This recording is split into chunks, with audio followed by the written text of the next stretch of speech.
Sophie Giuliano here, and this is Rethink Your Burger time. So we're coming to the 4th of July, and I love a burger, but I don't like a traditional meat burger because I am meat-free. I'm actually vegan.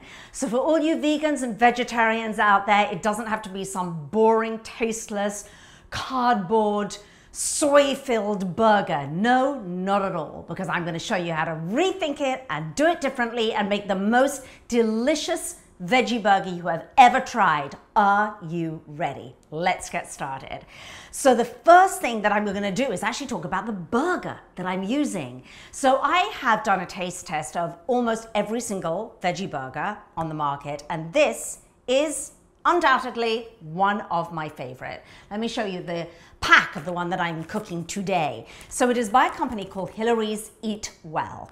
Now, Hilary's, I'm a big fan of Hilary herself because Hilary used to suffer from terrible allergies. She used to be very sick. She was on the standard American diet, also known as the SAD diet, of course, that gives many of us a lot of allergies, full of all that meat and dairy and processed food and junk.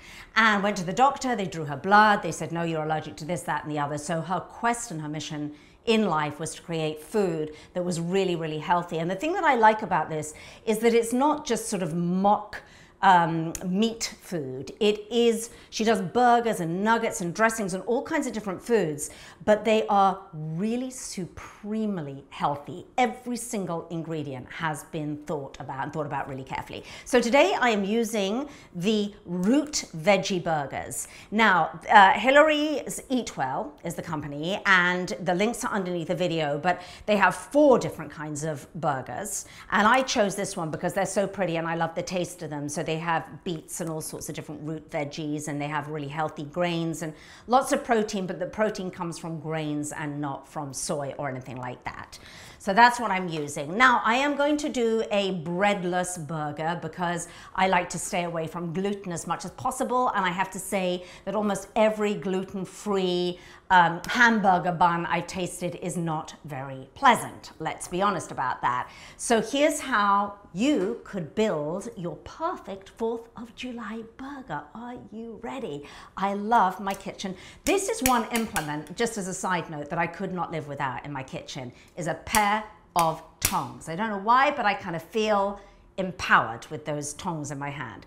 So got my plate here. I'm going to get a portobello mushroom. That is going to form the base of my burger instead of a bun.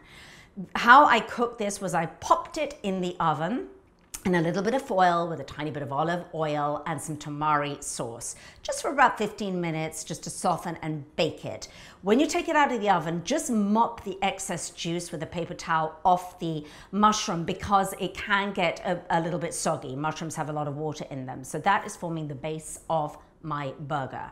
The next thing that's going to go on, because it's summer and they're in season and they're almost everywhere, is heirloom tomatoes. I don't love tomatoes. I hate them in winter because they don't taste very nice, but in summer there is nothing like a beautiful thick slab of a sweet heirloom tomato. So that is going on next. Now, the next thing to go on is going to be the burger. So here I have, actually I'm going to take this out with a spatula because it's a little bit delicate. So that is my beautiful, beautiful Hilary's Eat Well burger. That's going to sit on top of that. And then I'm going to add a little bit of avocado. I like to add my avocado around the edge. You could put a little bit on top if you want to. You could also add some lettuce if you wanted to. And as an idea, if this is something that you're going to be eating not with a knife and fork, but you're going to be eating in your hand, be a little bit messy, but you could get over that. Actually, let me get my trusty tongs here by placing the entire thing in a lettuce cup, like so. I still recommend that you use a knife and fork.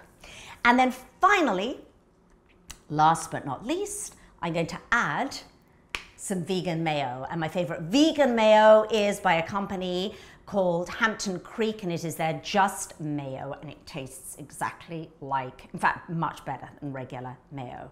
And I go very generously with that.